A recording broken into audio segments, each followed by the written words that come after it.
화면 공유해야지, 화면 공유. 자, 볼게요. 보면, 구공부를 어떻게 하느냐. 우리 지금까지 구공부 한 건데, 도대체 그렇게 질문하면 가장 황당하지. 그렇긴 한데, 자, 한번 크게 정리한다고 생각하고 좀 봅시다. 어떻게 생각하냐면, 독서 공부는 저는 개인적으로 실전과 평소 공부를 달리 해야 된다고 생각하는 사람이에요. 목표가 다르기 때문입니다. 실전은 최대한 시간을 줄이고 점수 획득을 늘리는 건데, 근데 이 실력을, 실전에서의 그 실력을 얻기 위해서는 평소 공부의 목표는 독해 능력의 개발이 돼야 됩니다. 어떻게 개발합니까? 자, 가볼게요. 그러니까. 근데 저 내가 수영 선수를 짝대기 정도. 맞다. 다르게. 그, 내가 400m 배영 국가대표, 아시안 게임 국가대표 선수를 가르쳤던 적이 있거든, 재수생? 저쪽 종로학원에서.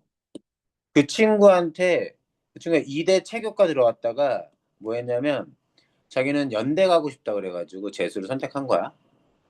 근데 실업팀에 가입돼 있었기 때문에, 어, 실업팀, 수영, 실업팀에 있었기 때문에 전국체전이나 이런 게 있으면 무조건 참가해야 되는 거야. 그래서 수능 시험 대비기인데 6평 앞두고 막 중요한 시기 때, 9평 앞두고 중요한 시기 때 전국체전이나 이런 시기가 겹쳐버리면 그냥 훈련 나가야 돼. 공부도 잘 못해. 그래서 내가 그 친구한테 물어봤지. 너네 그 대회를 눈앞에 코앞에 두고 훈련 어떻게 하냐? 내 생각은 이거였어. 랩 타임 재는 훈련만 계속할 줄 알았거든. 넌센스가. 물속에서 훈련하는 것 중에 이거 빼면 안 돼. 물속에서 훈련하는 것 중에 그 랩 타임을 재서 훈련하는 건 한 3분의 1밖에 안 될까? 3분의 1도 안 될까? 4분의 1 정도밖에?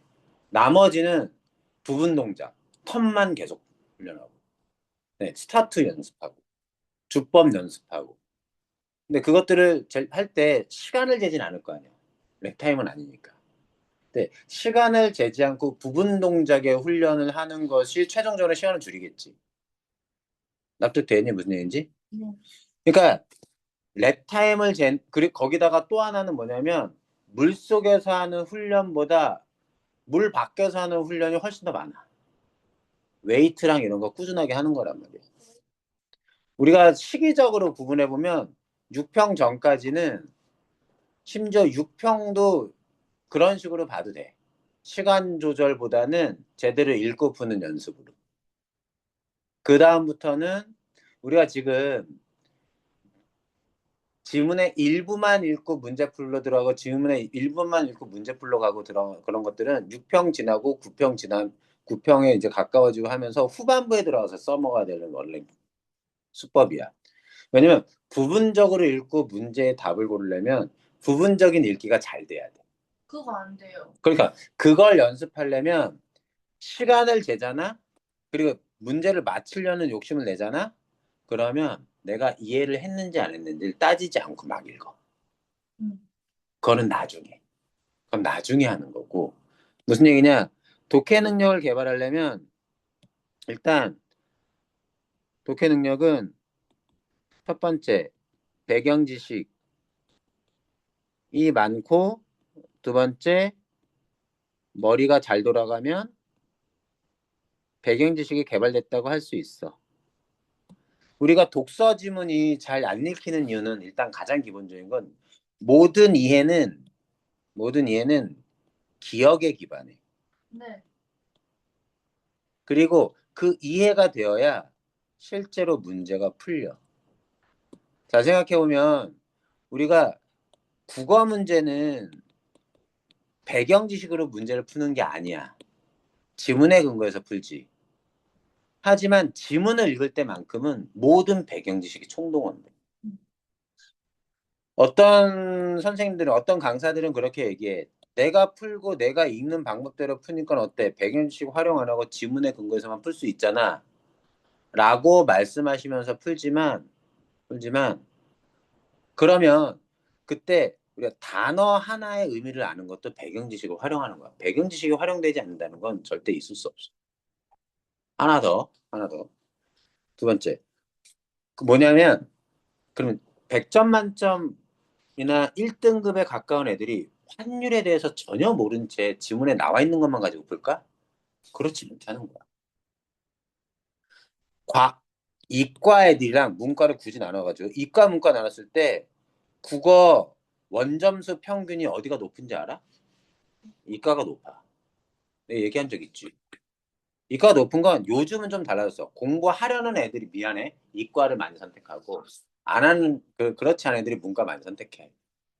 그래서 평균 차이가 있지만 그 전에 예전엔 비슷한 비율로 잘하는 애 못하는 애 섞여가지고 선택했다고 했을 때도 국어 시험 보면 원점수 평균은 이과가 높았어. 왜냐면 독서에 과학기술 지문이 빠진 적이 없어. 과학기술 지문에 대한 이과 애들이 철학 지문 되게 싫어하거든. 싫어하는 정도와 문과 애들이 과학 지문을 싫어하는 정도를 비교하면 문과 애들이 과학 지문, 기술 지문을 싫어하는 게 훨씬 더 높아. 어쨌든. 그러니까 그런 지문들에 대한 친숙도나 배경 지식이 내가 비록 없어도 그런 분야에 대한 호감을 가지고 있다라는 그런 성향이 글을 이해하는 데 도움이 된단 말이야. 이게 됐니? 그럼 네. 배경 지식 쌓으라는 얘기예요? 그게 아니라 그럼 배경 지식 없이 문제를 풀어야 된다면 너네 한번 생각해 봐. 50% 연계거든? EBS? EBS 공부 왜 해? 배경지 EBS에 나와 있는 지문의 내용을 머릿속에 저장해 두고 들어가려고 하는 거 아니야. 배경지식 채우려고 하는 거 아니야. 이해됐니? 그러니까 탐구 공부하라는 건 아닌데, 탐구 공부하는 건 아닌데, 이해에 기반해서 풀린다는 건 꼭 기억해 줘야 돼. 자, 한 번 더 가. 이해에 기반해서 풀린다고 할 때, 그러면 푸는 게 목적이 아니라 이해가 목적이야, 당분간은. 언제까지? 겨울방학 때 당연히 해야 되고, EBS 나와도 당연히 이해가 목표로 준비를 해야 되고, 푸는 거 하는데, 결국 이거는 똑똑해지는 게 중요한 건데, 이때 똑똑하다는 건 자전거 타기랑 비슷해. 익숙해지고 능숙해지는 거야. 해당 분야에. 자, 독서 공부는 제가 볼 땐 당분간 평소 공부처럼 우리가 독서 공부할 거면 시간 재지 마시고요. 문제를 풀어서 문제를 맞히려는 생각도 하지 마시고요. 지문만 그 자체로 읽으려고 시도해 보세요. 지문만 읽기. 지문만 읽으면서 뭘 따지냐면 이해가 된 건지 안 된 건지 구분하기. 한번 생각해 봐. 글을 잘 읽고 이해한다는 건 외부 정보 아무것도 없이 문제 먼저 훑을 것도 없이 아무것도 없이 그냥 두고 읽을 때 이해되는 것과 안 되는 걸 스스로 구분할 줄 알고 그걸 바탕으로 해서 무엇이 중요한지 중요하지 않은지를 스스로 즉각적으로 잘 구분할 수 있다면 그걸 우리는 잘 읽는다고 해요. 잘 읽는다고 해요. 그럴 때 이 두 가지가 가능해지면 중요한 걸 제대로 파악하고 이해가 안 된 부분이 키 포인트이긴 하지만 이해가 안 된 부분이 중요하다는 직감도 우리는 내릴 수 있어. 이렇게 되면 뭐까지 예측이 가능하냐면 문제로 출제될 만한 정보를 예측해 보는 것도 염두에 두고 글을 읽어주는 게 되게 중요하다. 이해는 기본이야. 지문만 읽기. 그럴 때 이런 걸 신경 쓰면서 이것도 같이 예측해주기. 뭘 예측해? 문제를 출제될 만한 정보. 그럼 내가 그러면 제대로 예측했는지 안 했는지는 뭘 보면 알 수 있다? 선지에 나와 있는 내용이 내가 예측한 내용과 겹치는 부분이 많으면 내가 잘 예측한 거야. 일단. 근데 문제를 풀어서 맞추려는 일단 목표를 일단 내려놓고. 그럼 언제 문제 풀라고요? 지문만 읽어서 이해도가 80% 정도에 이르렀을 때. 이때 80%는 상징적인 것이어서 글 속에 내가 이해되지 않는 부분, 여기 빨간색 밑줄 친 부분이 있는데, 이제는 아무리 시간 들여도 더 이상 이해할 수 없다 싶을 때 문제 풀러 들어가 주자고요. 이해됐니? 네. 그때 문제를 풉니다, 이제.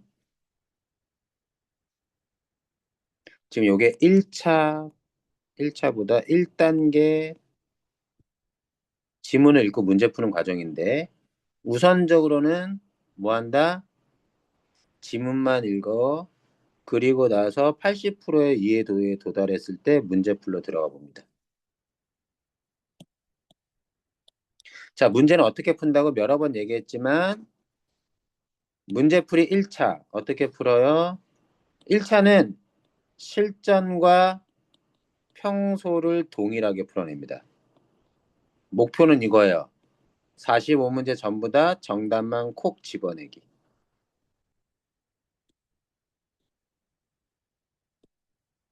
자, 우리 자전거 배울 때 어떻게 배우죠? 넘어지면서 배웁니다.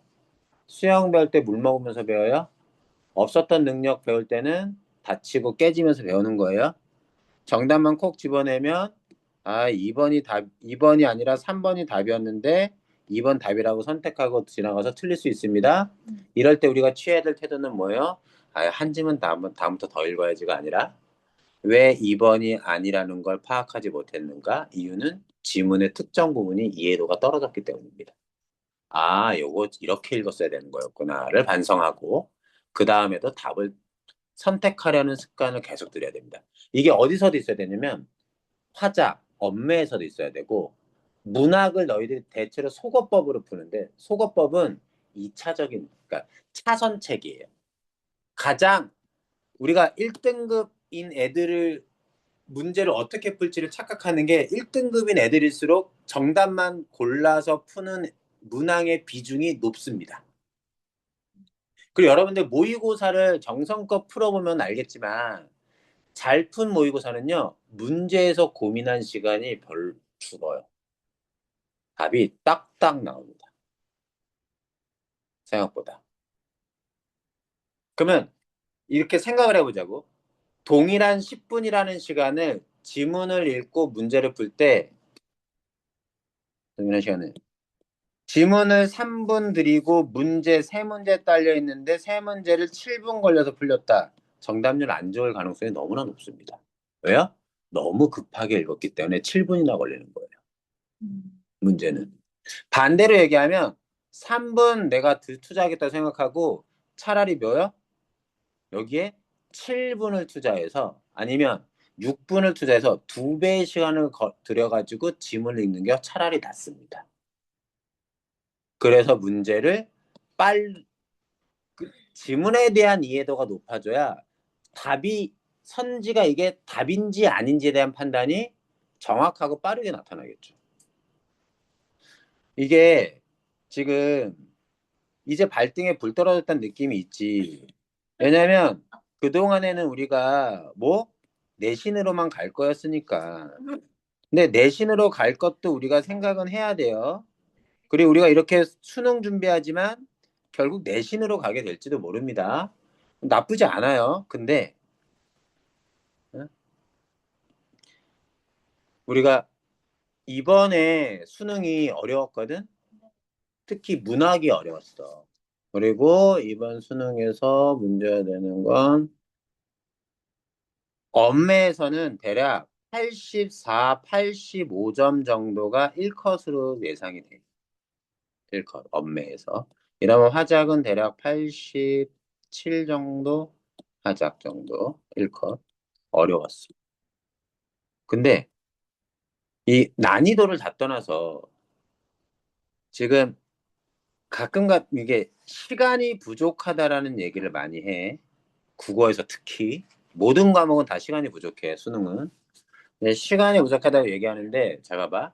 시간 부족이라고 얘기하려면 이렇게 얘기해야 돼. 그럼 내가 40분 더 줘서 80분 말고 120분 줄 테니까 100점 만점 맞아.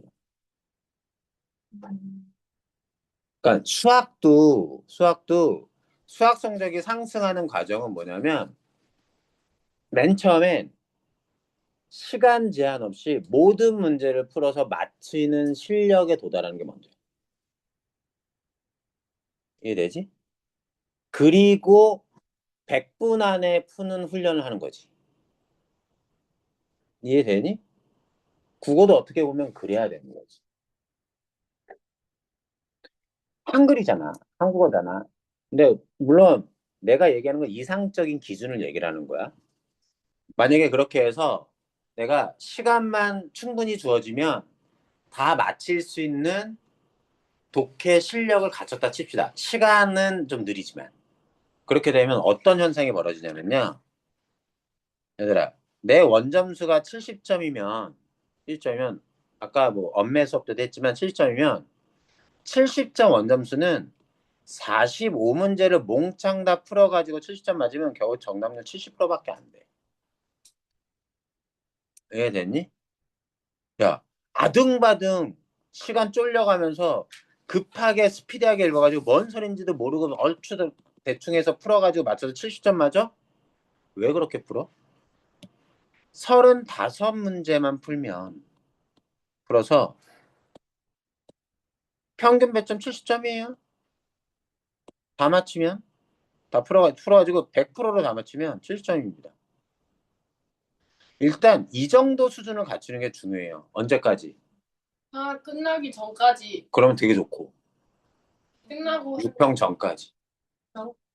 그런데 이 100%의 정답률로 그러니까 우리가 두 가지가 목표잖아. 정답률을 높일 것이냐, 속도를 높일 것이냐. 둘은 서로 반대 관계잖아. 기량관계라고 해. 기량은 좀 그렇고. 이게 뭐냐면 정답률을 올리면 속도는 떨어지고 속도를 올리면 정답은 떨어지잖아.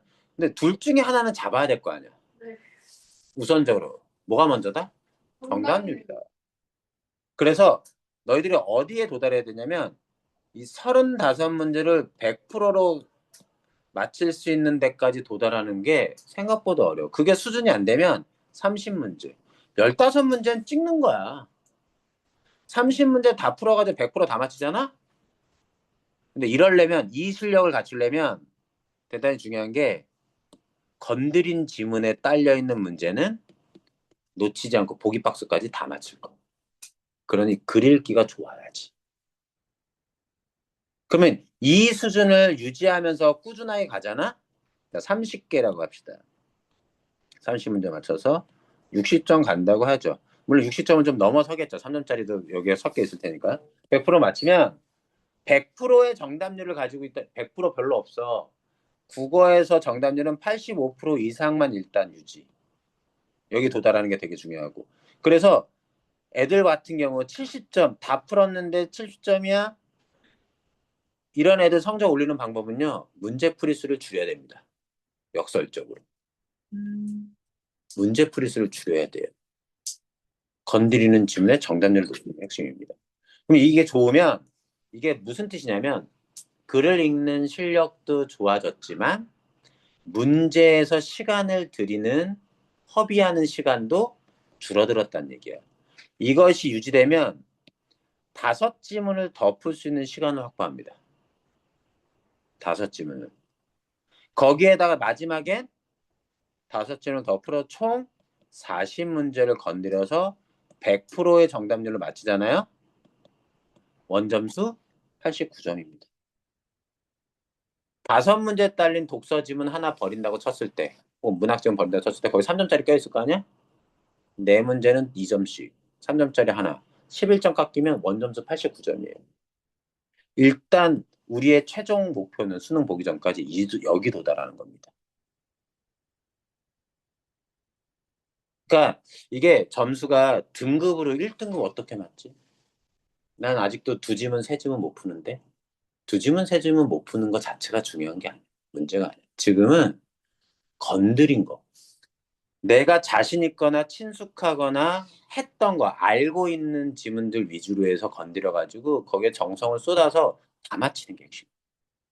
일단 이해됐니? 무슨 얘기인지?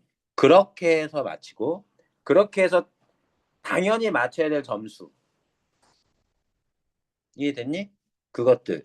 30문제만큼, 야, 이렇게 풀면 안 돼. 10문제 풀어놓고 10문제 다 맞춰서, 100% 이러면 안 돼. 진짜 환장할 거야.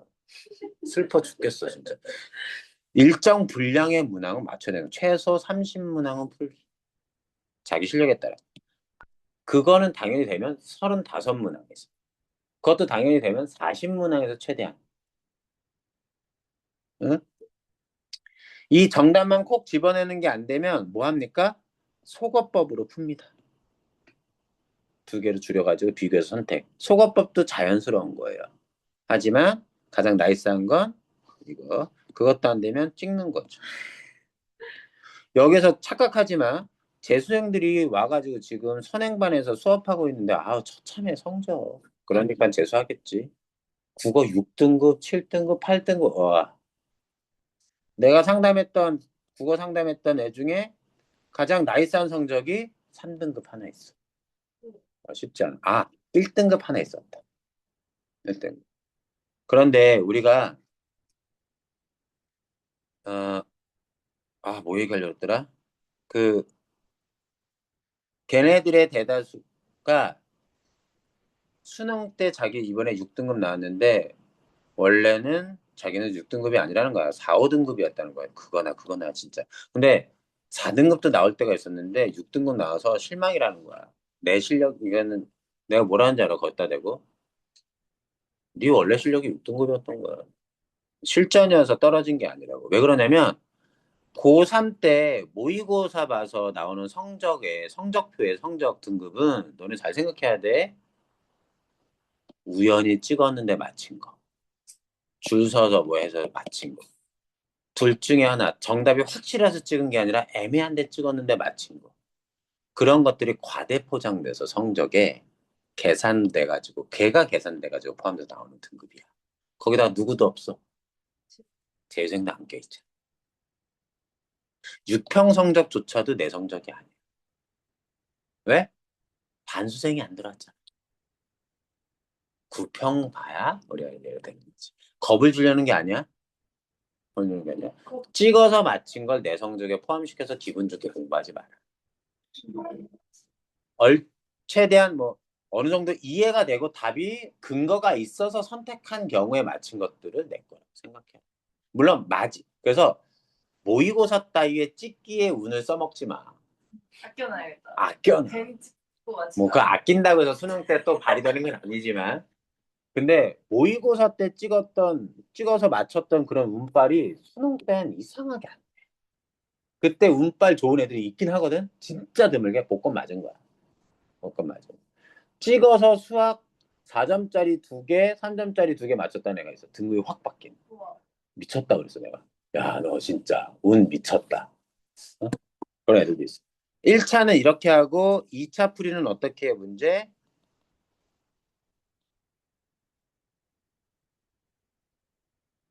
이 진짜. 2차 풀이는 채점이랑 다시 풀기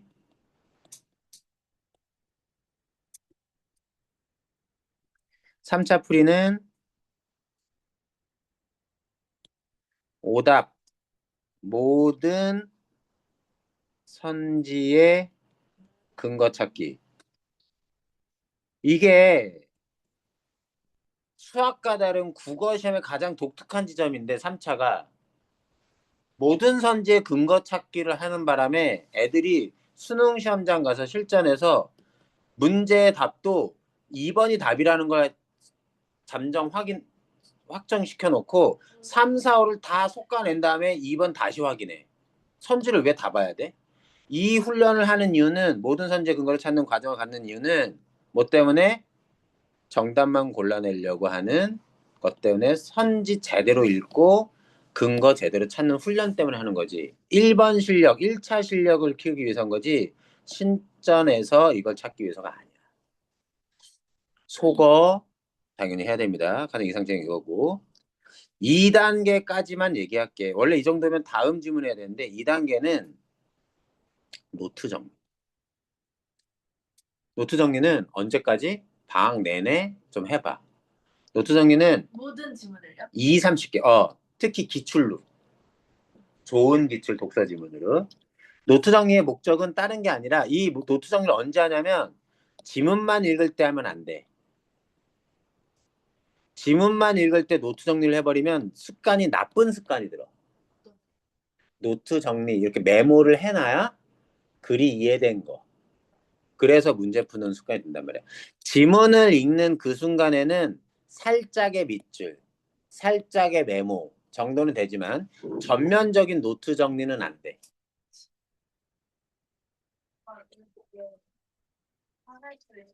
화살표나 이런 것들, 간략한 메모, 비례관계 표시 이런 것들은 괜찮아. 안 그러면 독서 지문을 읽는데 나쁜 습관 들어.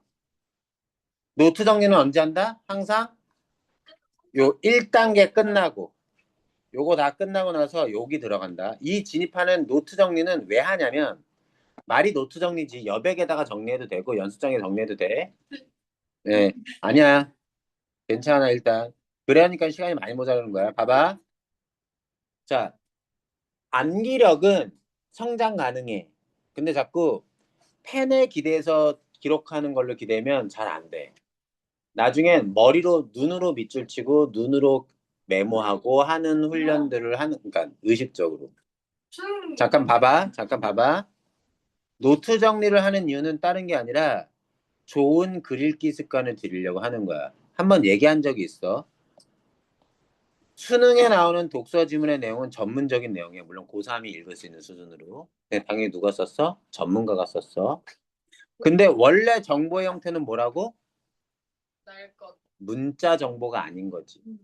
원래 정보 형태는 그림일 수도 있고 수식일 수도 있고 움직임, 동영상일 수도 있고 음악, 소리일 수도 있고 컬러일 수도 있어. 그걸 글로 표현하다 보니까 이렇게 표현된 거야. 글을 읽고 이해한다는 건 글을 읽고 그것을 원래 정보의 형태로 100% 복원할 수 있으면 그게 완전한 이해야. 불가능하지. 전문가도 아니고 내가 쓴 글도 아니고. 불가능하지만 우리가 글을 읽고 이해한다는 건 문자 정보로 쓰여 있는 상태로 그대로 두는 게 아니라 뭐라는 거야? 써 있는 내용을 다른 형태로 재가공을 하면서 하게 되면 그걸 우리는 이해했다고 하는 거야. 내 나름대로. 노트 정리는 내용의 재가공. 노트 정리를 지문 보지 말고 해야 돼. 아니, 보고해. 다 끝났으니까. 그럼 재가공이 아닌 재가공. 다른 형태로 표현한다는 얘기야. 그래프로 표현한다든가, 도표로 표현한다든가, 순서도로 표현한다든가. 이해됐니? 무슨 얘기인지? 하다 보면, 혹은 내용을 서로 구분해서, 그리고 철학 지문 같은 경우, 그런 것들. 자, 봐봐. 그래서 그런 훈련을 하는 거야. 2단계, 3단계도 있지만 3단계는 무시해도 돼. 자, 이해됐어? 3단계는 이렇게까지 해도 모르는 정보가 있어. 그거는 외부 정보에서 찾아보기. 챗GPT한테 물어보든 하면서 근본적인 이해를 해보자는 거지. 그렇게 해서 이 노트 정리를 하게 되면 머리를 쓰게 됩니다. 3단계 지적 호기심 해결하기. 모르는 거 궁금한 거 찾아서 보기. 그거는 배경 지식을 쌓게 돼요. 최소한 노트 정리는 왜 하냐? EBS 연계 교재는 합니다. 수능 특강. 네, 수능 특강, 수능 완성에 EBS 독서 지문 나오면 거기서 친숙하고 잘하는 건 굳이 정리 안 해도 되지만 내가 철학이 약해? 철학자 나온 지문 있으면 철학자 노트 정리하는 겁니다. 이해됐죠? 올해 이번 수능에서 칸트가 판을 쳤어요. 칸트. 국어에서도 칸트 나왔었고 윤상과 생윤에서도 칸트 나왔었습니다. 영화에서도 나왔대요. 그러니까 미친 거지. 칸트가 언제 때 사람인데. 본인도 당황스러울 거야. 자. 나 그런 사람이네. 그런 건데.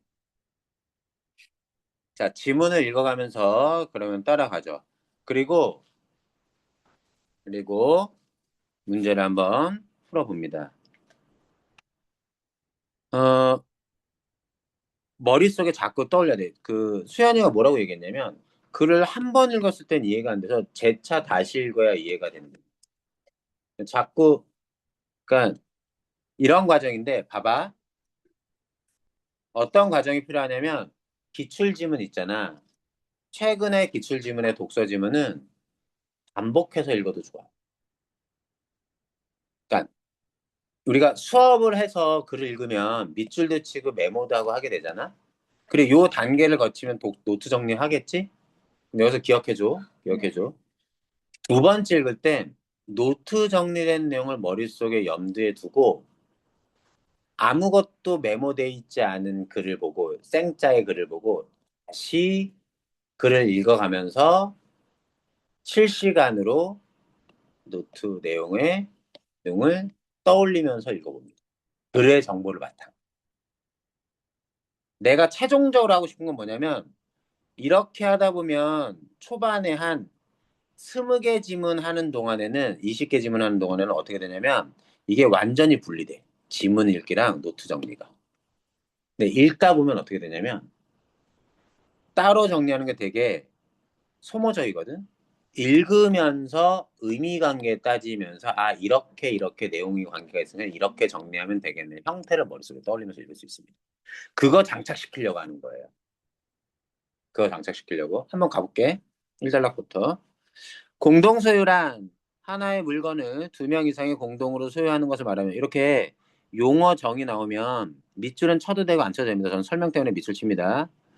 용어는 처음 나왔고 그것에 대한 개념 설명했을 때 개념 설명한 거 가지고 용어를 재확인합니다. 한 번만 더. 이해됐죠? 공동으로 소유한 것.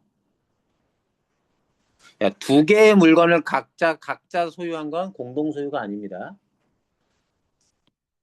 두 명 이상이. 그 물건을 공유물. 오케이. 어려울 거 없어. 공유물을 소유하는 공유자는 자신의 지분에 대해 권리를 갖는다. 자, 공유자라는 말을 또 처음 얘기했습니다. 근데 설명을 하지 않죠? 공유자는 뭐예요? 공유물을 소유하고 있는 두 명 이상의 사람들 얘기하는 겁니다. 지분이란 또 지분의 정의, 공유물에 대해 가지는 소유의 비율을 의미하며 공유자는 자신의 지분을 본인의 의사에 따라 자유로이 처분할 수 있지만 공유물을 처분하기 위해서는 공유자 전원의 동의가 필요. 차이점 부각합니다. 의도적으로. 어떻게 해요? 아, 지분의 처분과 공유물의 처분은 다르구나. 왜? 시험 문제 나오니까. 차이점은 언제나 시험 문제 원픽입니다. 알겠죠? 알겠죠? 갑니다. 그래서 지분 처분과 공유물 처분은 다른 거예요. 2달러.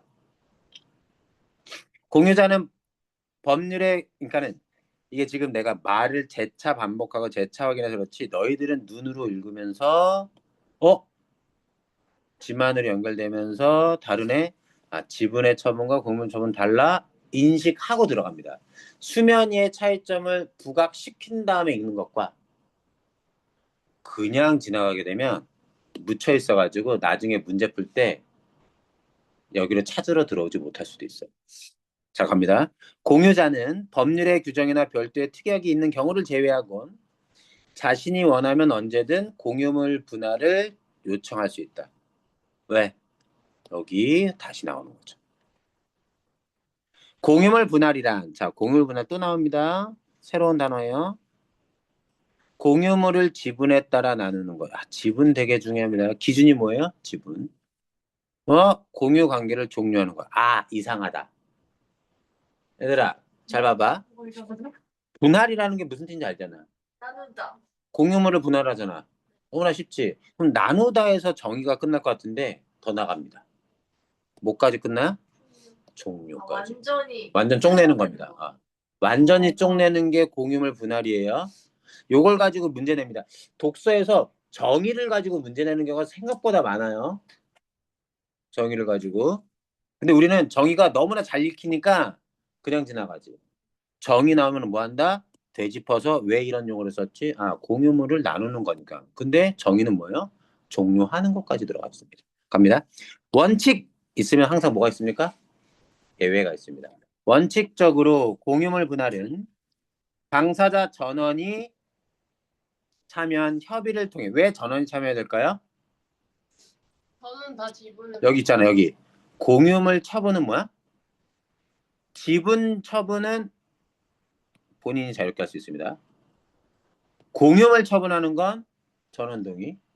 그래서 전원이 참여해야 돼요. 협의가 통해 진행되나 공유자 중 일부가 분할에 협력하지 않아 협의에 의한 분할이 이루어지지 어려운 경우 재판에 의한 분할을 발생. 여기서 분기점이 있죠. 뭐가 분기점입니까? 공유물 분할에서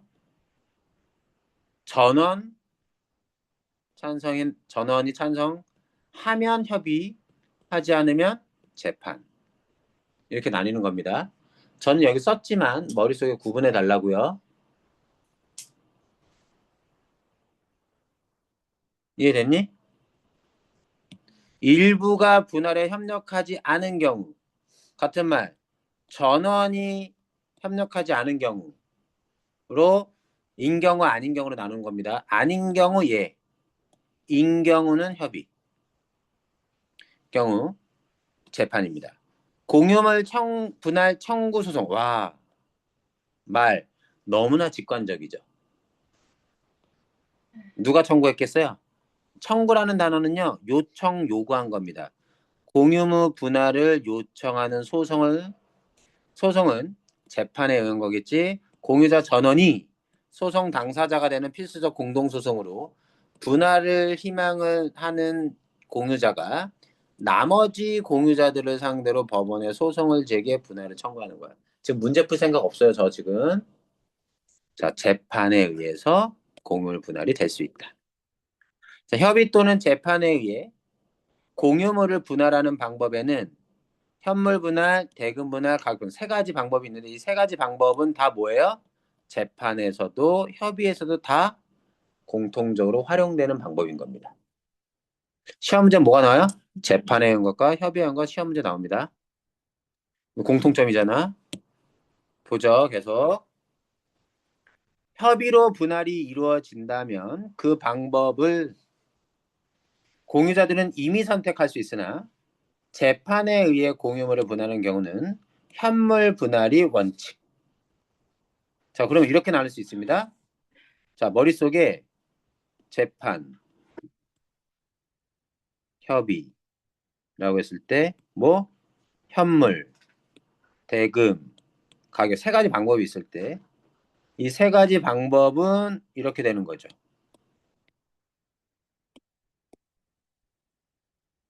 그죠? 임의 선택, 협의에선. 얘는 원칙, 나머지는 원칙이 아닌 것. 그런 구분이죠. 구분하자면. 자, 더가 현물 분할 이제 이렇게 나옵니다. 지금은 다시 한번 얘기하지만 실전처럼 문제 답 맞히는 게 아니라 지문 자체를 끝까지 읽고 이해해 봅시다. 공유물 자체를 분량적으로 나누는 겁니다. 그래서 분량이라는 단어, 공유물 그 자체가 바로 현물이겠고 분량이라는 건 현물 분할에서 씁니다. 토지를 분할하는 경우 사례, 원칙적으로 면적이 그 공유 지분의 비율과 같도록 분할해야 하나. 토지의 형상이나 위치 등으로 인해 경제적 가치가 균등하지 않을 땐 경제적 가치가 자 원칙을 계속 언급합니다.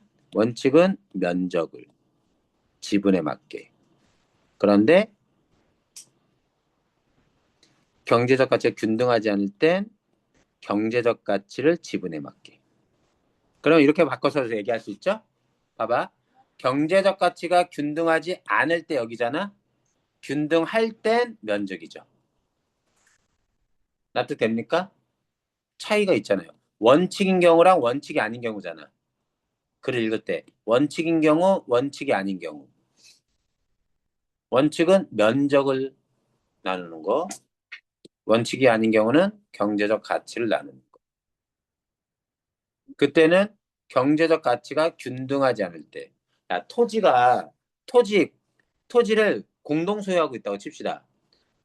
대로변에 있는 토지는 건물을 지어서 뭘 할 수 있으니까 토지값이 비싸. 저 구석탱이에 있는 건 토지값이 싸. 면적으로 분할하기가 어렵잖아. 경제적 가치가 균등하지 않잖아.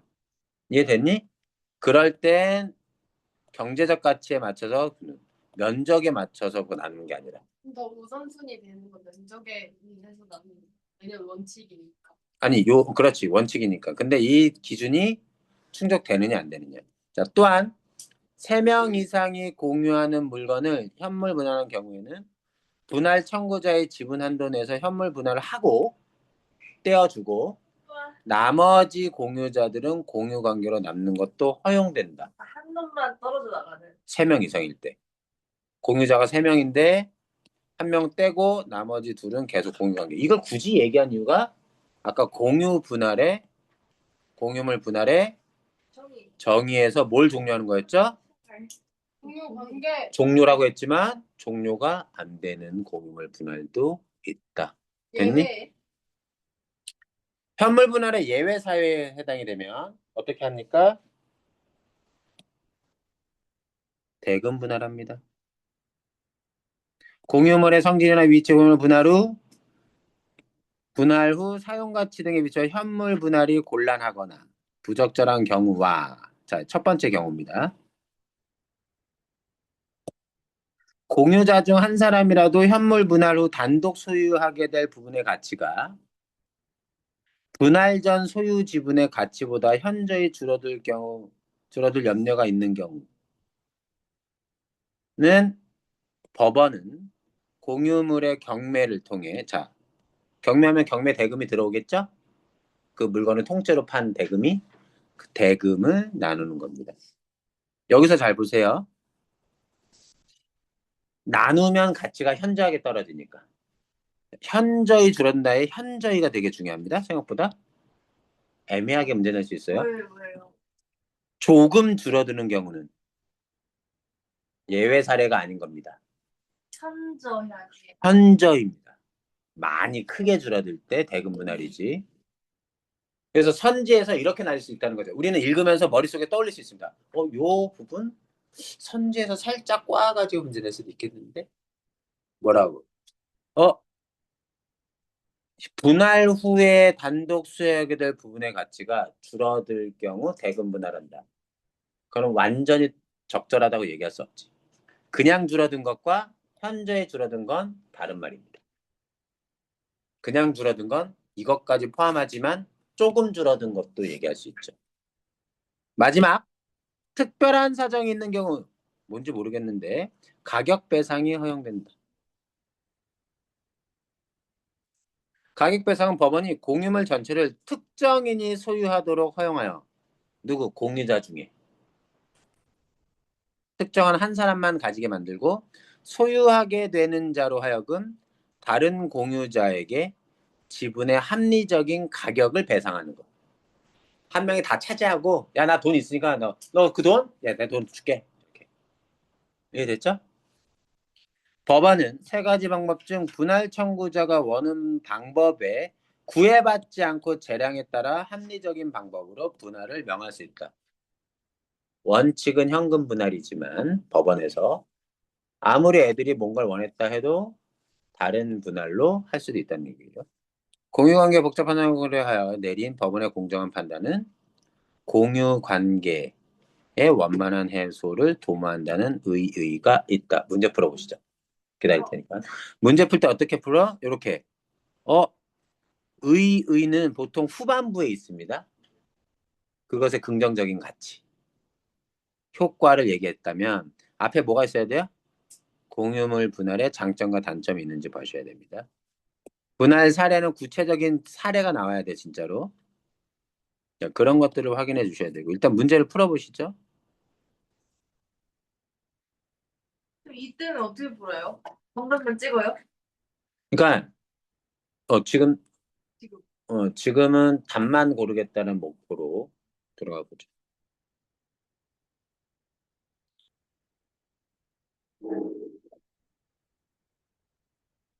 집에서 시간 안 재고 문제 풀 때는 이렇게 푸세요. 뭐냐면요.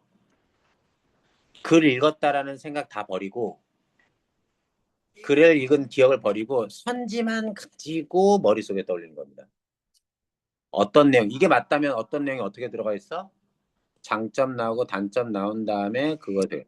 여기는 개념 정의하고 그것의 사례가 언급돼 있겠지. 공유물 분할 방법은 문제가 있어. 문제점을 제기하고 그거에 대한 또 다른 해결책을 제시하는. 뭐 하다가 지금 가? 저것들. 공유물 분할 방법 구분은 각각의 특징.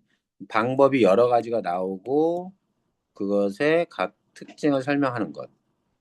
절차를 단계별로 제시하고 주의할 점. 주의점 없어. 이거 우리가 자꾸 답을 선택하게 된단 말이야. 선지 분석하는 훈련은요, 문제를 안 풀려고 해야 분석이 돼요. 그러면 저희 이거 연습할 때 음, 완전 그냥 그 자체를 이해하고 하는 거였잖아요. 그럼 글 읽기 전에 선지를 먼저 봐서 연습해. 그런 훈련도 괜찮은데 그게 문제가 되냐면, 오랜만, 새해 복 많이 받아. 어, 그러려면 근데 선지를 먼저 보게 되면 지문에 대한 사전 정보를 어느 정도 입수하게 되지. 그래서 지문은 지문만 읽고 이렇게 시간제서 풀지 않는 문제의 경우, 그리고 선지는 선지대로 따로 읽고. 근데 자꾸 기억이 뭐해? 개입해서 답을 강요하지. 문제 안 푸는 것도 생각보다 어렵습니다. 아, 그럼 어떻게 해요? 선지 먼저 봐요? 지문 먼저 봐요? 아니, 일단 지문 먼저 봐. 지문 먼저 읽고. 선지 안 보고. 그게 먼저야.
뭐가 되기로 했어.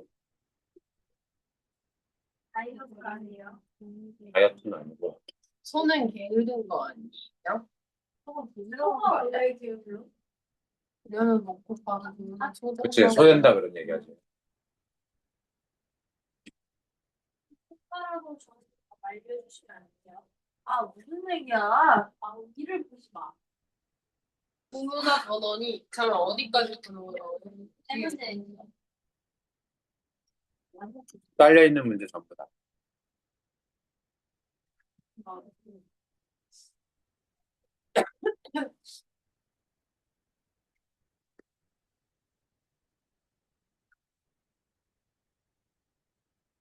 야, 이거 안 시원해, 씨.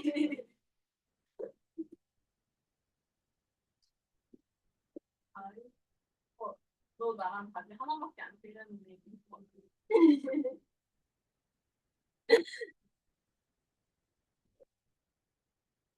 잠깐, 한 번만 다시요.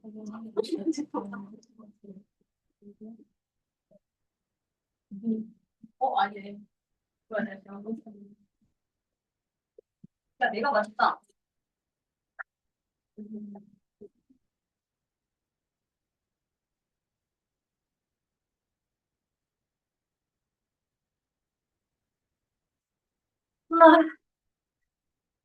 야, 이거 좀.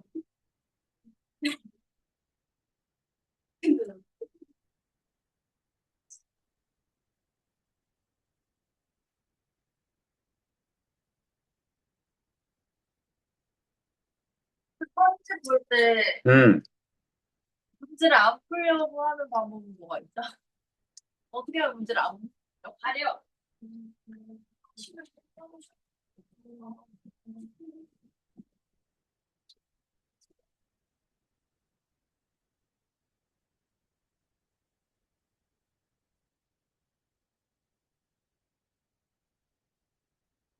그 선지가 맞으려면 어때야 되는지 머릿속에 떠올리는 게 가능한 선지도 있고 가능하지 않은 선지도 있어. 그 생각이 나기 전에 같이 지문을 먼저 떠올려요. 그러니까. 저 어떡해요? 클라스 올리고 싶어.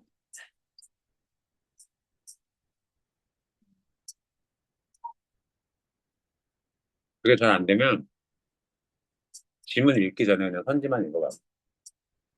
읽지 말고. 지문을 읽기 전에 야, 초점을 잘 잡아. 얘들아, 초점을 잘 잡아. 두 가지를 구분해서 훈련해, 그러면. 그러니까 똑같은 지문을 선지도 훈련하고 지문 읽기도 훈련하는 건 좀 어려울 수 있어. 왜냐면 뭘 먼저 하든 다른 건 잘 안 돼. 그러면 어떤 지문은 선지만 분석해보고, 아, 오케이. 오케이? 어떤 지문은 지문만 먼저 읽어보고. 네. 자, 봐. 나는 그게 되는데, 그러다 보면 될 수 있어.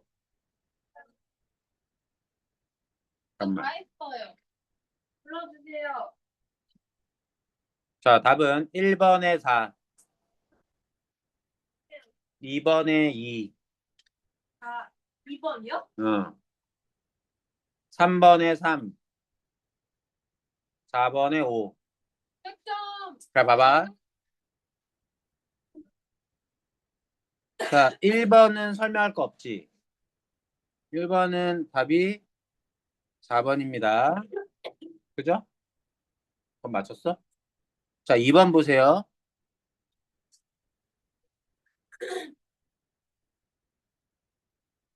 여기 보면 출제자도 잘 봐봐. 출제자도 좀 약간 비겁한 게 공유물이라고만 쓰든가 지분이라고만 썼으면 훨씬 더 선명하게 잘 보였겠지. 공유물의 지분이니까 결국 지분 얘기합니다. 지분은 자유로운 처분이 가능하다 그랬죠. 이거 1단락에서 마지막 줄에 있었던 이 부분을 반영해가지고 문제 낸 겁니다. 두 번째, 분할 방법. 자, 뭐요? 대금을 나누는 대금 분할입니다. 법원이 개입하지 않으면 공유자들이 선택할 수 없다. 공유물 분할은 전원이 합의하면 협의에 의해서 할 수 있죠? 대금 분할도 선택할 수 있습니다. 마음대로 선택한다고 했으니까 답은 2번. 그래서 이해됐니? 네. 놓치면 안 돼. 미쳤다. 나머지 선지 이런 것들 없는 경우에 공유 관계 종료 요청은 뭐예요? 이꼴 공유물 분할을 신청하는 거죠. 같은 말. 그렇게 바꾸는 거야, 애들이. 말을 바꿔서. 이걸 이렇게 공유물 분할을 요청할 수 있다. 이렇게 쓸 걸 공유물 분할의 정의가 뭘로 끝났었어 아까? 종료하는 거였잖아. 그게 그거죠. 4번 3명 이상인 경우 현물 분할을 원하지 않는 공유자들은 법원의 판단에 따라 아까 나왔었죠? 공유관계로 남는 거 허용된다고 했었습니다. 어디요? 3단 락 맞지? 여기 잘 찾아가는 것도 중요해요.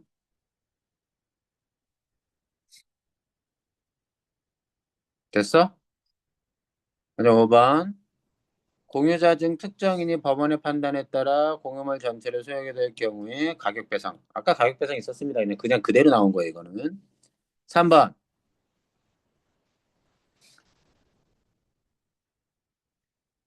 공유물 분할과 관련된 협의에 의해서든 재판에 의해서든 공유물을 처분하려면 전원 참석해야 된다 그랬습니다.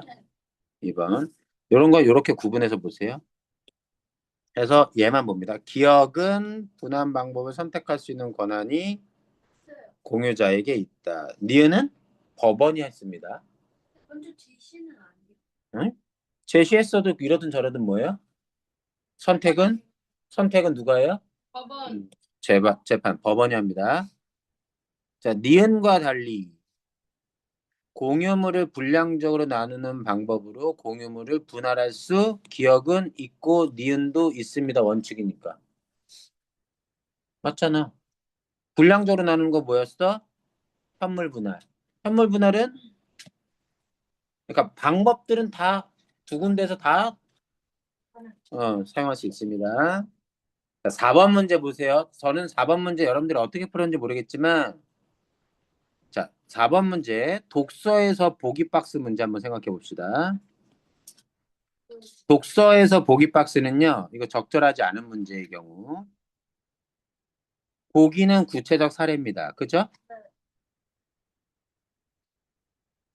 보기가 구체적 사례라는 건 제시된 지문의 특정 부분은 일반적 진술이란 얘기예요. 그러면 선지가 내용이 어떻게 구성되냐면 사례 제시해주고 그것이 무슨 의미를 갖는지 일반론을 언급합니다. 이해되니? 근데 이게 적절하지 않은 문제를 묻잖아? 저는 요런 유형의 문제는 선지로 바로 들어갑니다. 사례 안 읽고. 그랬다가 망했어. 자, 무슨 얘기냐? 그래서 왜냐면 최소한 5개 선지에서 4개의 선지의 사례는 다 적절하겠죠. 네. 이해됩니까? 네. 그리고 그것의 연결. 이 일반론의 말은 본문에 있는 말을 갖다 써야 되겠지. 네. 그래서 얘부터 가지고 따라갑니다. 했다 치고 사례는. 가볼게요. 갑은 분할받을 현물의 가치가 크게 줄어 손해볼 것을 염려하여 경매를 통한 분할을 원하는 것이고 자, 갑이 경매를 통한 분할을 원했다 칩시다. 사례에 있다 칩시다. 안 읽었지만 적절하다고 본다면 그러면 경매를 통한 분할은 뭐죠? 대금 분할이었습니다. 맞죠? 네. 대금 분할은 언제요? 현저하게 줄어들 때. 아, 그대로 들어있잖아요. 또다요. 본문에 그대로 있는 거 그대로 언급했잖아. 그래서 이 선지는 갑이 경매를 통한 분할이 원했던 게 보기에서 확인만 되면 무조건 맞습니다. 납득돼? 자, 2번 선지 갑니다. 을과 병이 희망하는 분할 방법은 일단 끊고 재판에 의한 분할 시 원칙이 되는 분할 방법. 본문에서 언급했죠? 이거 뭐죠? 현금 분할이었습니다. 그래서 이 작품은 그렇다 칩시다. 현물 분할, 현물 오타야, 오타. 현물 분할인데 사례에서 그렇게 원했다 치죠. 응? 그래서 나중에 보기 보고 확인해 보면 됩니다. 그래서 어쨌든 본문에서 이런 거 있었죠? 현물 분할 있었습니다. 넘어갑니다. 법원은 분할 청구자인 갑이 요청하는 방법에 구애받지 않고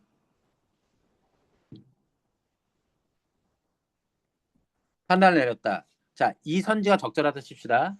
얘는 대금 분할을 원했지만 법원은 뭐예요? 대금 분할이 아니라 현물 분할이라든가 가격 배상이라는 판결을 내렸으면 이건 적절하겠죠, 내 최종적으로. 이해됐지? 나중에 확인하면 됩니다. 그죠? 어떤 판단 내렸는지. 법안은 경제적 가치가 지분 비율에 상응하도록 토지를 분할. 자, 토지 분할입니다. 현물 분할이네요. 야, 그러면 이 선지들의 정합성을 봐봐. 법원은 어쨌든 대금 분할을 허락하지 않았습니다. 아, 여기 봐봐. 3번 선지. 이것도 맞고 이것도 맞다면. 맞아, 안 맞아? 그리고 이게 맞다면 현물 분할을 했네요. 뭔가 그죠? 네. 근데 봐봐, 문제.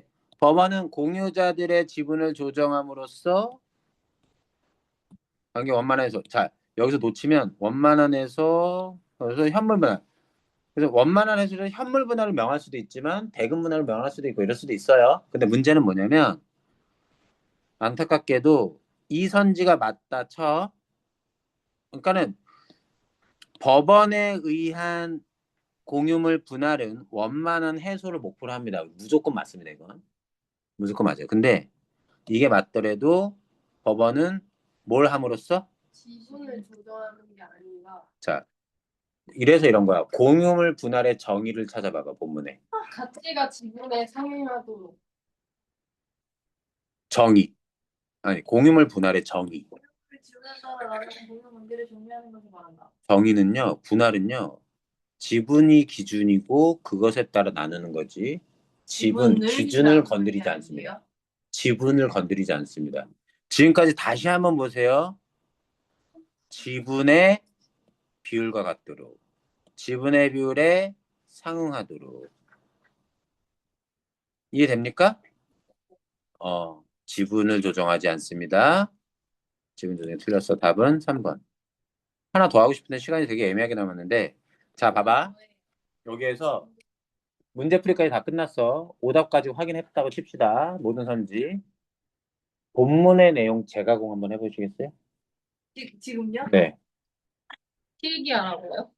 공간 여기 내용 정리 한번 해보시라고요. 여백 같은 데다가 어디. 다른 용지에다가 여백해도 됩니다. 내가 2장 드렸으니까.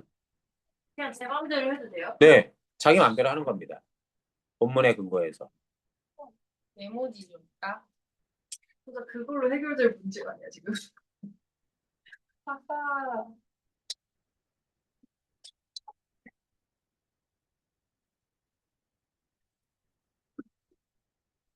너희들도 한번 해봐. 문제 풀고 끝낸 걸로 하지 말고.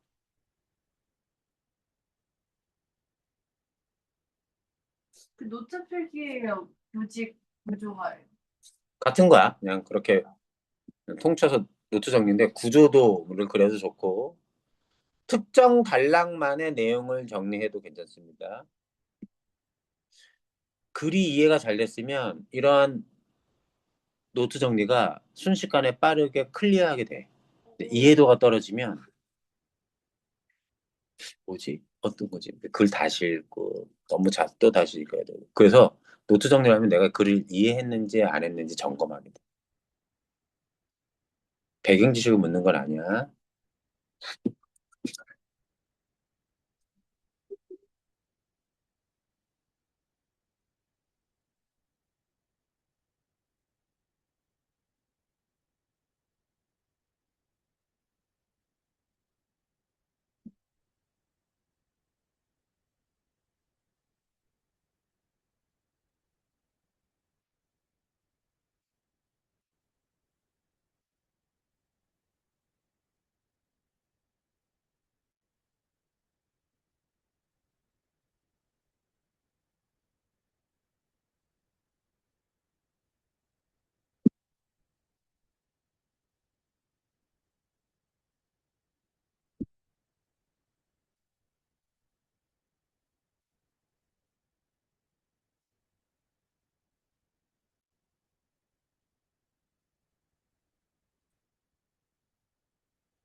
다리 쪽은 왜 이렇게 갑자기 춥지? 날씨가 추워지나? 아, 땄어요. 지금 갑자기 다리가 추워요. 아까 뉴욕 왔었다고? 무게 전도 여기다 쓰는 거? New paper.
그 지문에 안 나온 게 궁금하면 어떡해요?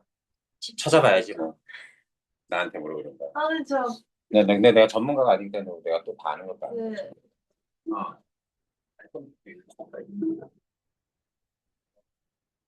처분이 있잖아요. 화분? 그러니까 지분 처분은 어. 내가 가지고 있는 거를 누군가한테 그냥 줘버리는 거잖아요. 근데 공유물 처분이 뭐예요? 아니 처분을 내가 가지고 있는 거 누구한테 줘버리는 게 무슨 그게 아니에요? 처분이 뭐예요? 처분. 그것을 내 뜻에 따라 처리할 수 있는 것이겠지. 처분이라고. 근데 법률 용어로서의 처분은 그건 나도 모르지. 여기서 나오는 건 공유물이 있는데 그대로 두지 않고 다른 형태로 다른 관계로 바꾸는 걸 처분한다고 얘기한 거지. 공유물을 처분한다, 나눈다. 그럼 법적으로 면적을 나누어서 따로 가지게 만든다. 아니면 아까도 얘기했지만 경매를 통해서 저기 해가지고 하는 것들 그런 것들을 다 처분이라고 할 수 있는 거예요. 통틀어서. 아니, 근데 지분은 본인 거잖아요. 응. 근데 본인 걸 처분한다. 오케이. 거기에서 내 거 빼는 거지. 근데 공유물 자체를 처분하다는 게 너무 이기적인 거 아니에요? 이게 무슨 얘기예요? 아니지. 그거는 누구나 할 수 있다는 거지. 공유자가. 자, 이거 봐봐. 괜찮아, 괜찮아. 한번 봐봐. 그거 다 틀린 건가? 뭐가 좋게? 아니, 숙제 안 해서 아니, 저거요. 어. 엄마가